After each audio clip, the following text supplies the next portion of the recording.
Assalamualaikum warahmatullahi ta'ala wabarakatuh semua murid-murid. Saya Cikgu Fatin dan hari ini kita akan belajar akan topik prinsip keabadian momentum. Sebelum ini, kamu sudah belajar tentang momentum.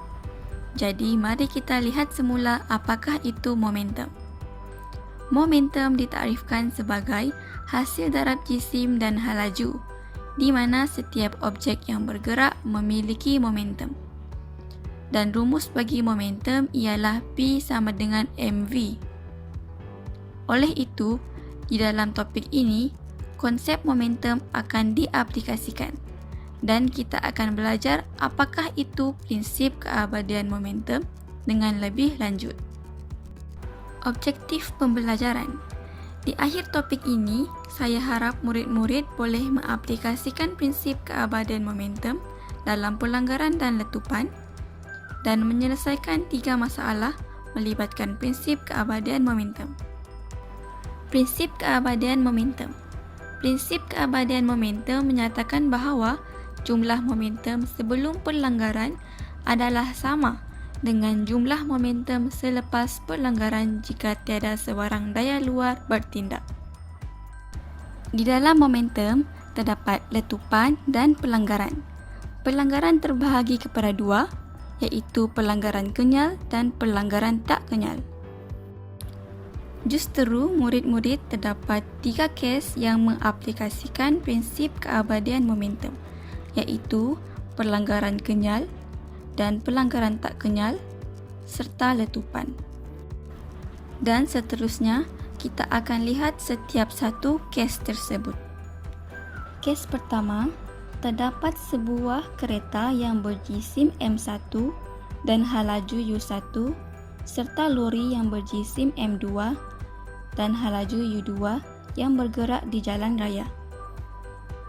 Lori tersebut kemudiannya tidak sempat untuk berhenti dan melanggar bahagian belakang kereta biru itu. Didapati selepas pelanggaran, kereta dan lori itu bergerak dengan halaju yang berbeza, iaitu V1 untuk kereta dan V2 untuk lori. Di sini, prinsip keabadian momentum diaplikasikan, di mana jumlah momentum sebelum pelanggaran iaitu M1U1 tambah M2U2 adalah sama dengan jumlah momentum selepas pelanggaran iaitu M1V1 tambah M2V2 jika tiada daya yang bertindak. Maka, mengikut prinsip keabadian momentum, pelanggaran kenyal adalah M1U1 tambah M2U2 sama dengan M1V1 tambah M2V2. Pelanggaran kenyal adalah di mana objek-objek yang berlanggar tidak bercantum bersama selepas pelanggaran dan tenaga kinetik adalah malar. Kes kedua, seorang wanita yang berjisim M1 dan halaju U1 sedang berdiri di atas papan luncur yang tidak bergerak. Kemudian, sebuah bola yang ditendang berjisim M2 dan halaju U2 datang menuju ke arah wanita itu. Wanita itu menangkap bola tersebut. Didapati, wanita itu bergerak ke belakang bersama bola itu dengan halaju yang sama, iaitu V.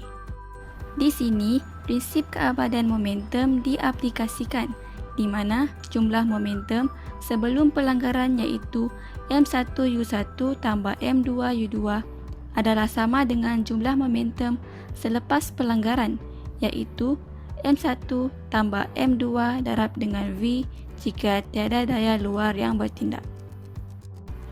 Maka mengikut prinsip keabadian momentum, pelanggaran tak kenyal adalah M1U1 tambah M2U2 sama dengan M1 tambah M2 darab dengan V.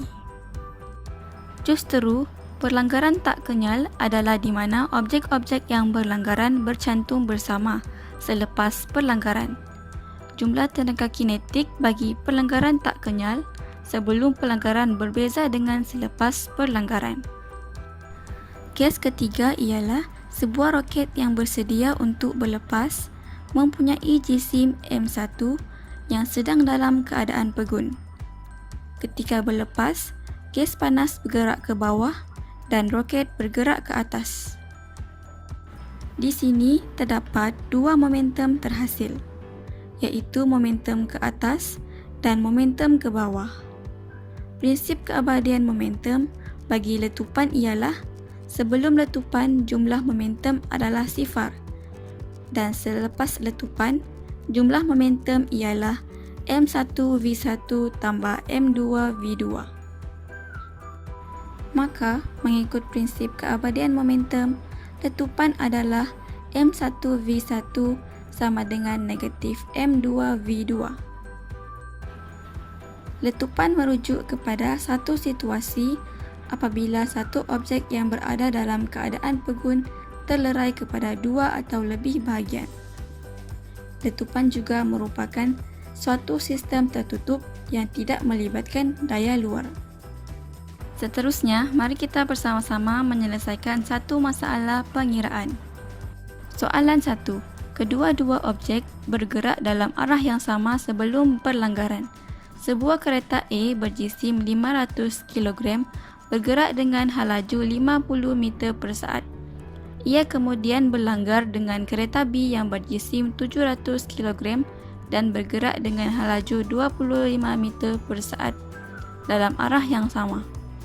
Jika kereta B bergerak dengan halaju 30 meter per saat akibat daripada hentakan itu, berapakah halaju kereta A sejurus selepas pelanggaran itu? Pertama sekali, senaraikan maklumat yang telah diberikan di dalam soalan. Seterusnya, masukkan maklumat yang telah disenaraikan ke dalam formula pelanggaran kenyal. Dan jawapan yang diperoleh adalah V1 sama dengan 43 meter per saat. Bagi soalan seterusnya, saya nak kamu selesaikan.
Jadi, saya akan rumuskan apa yang kamu telah belajar pada hari ini.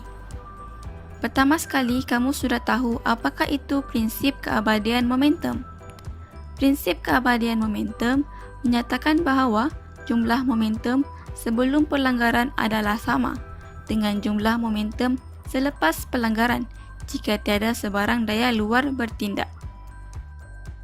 Seterusnya, kamu sudah tahu prinsip keabadian momentum bagi setiap kes pelanggaran kenyal, pelanggaran tak kenyal dan letupan. Kamu juga telah menyelesaikan 3 masalah prinsip keabadian momentum. Kamu sudah tahu aplikasi-aplikasi prinsip keabadian momentum seperti pelanggaran kereta dan letupan roket. Saya harap kamu memperoleh pemahaman yang lebih baik mengenai prinsip keabadian momentum dan mengaplikasikannya dalam kehidupan seharian.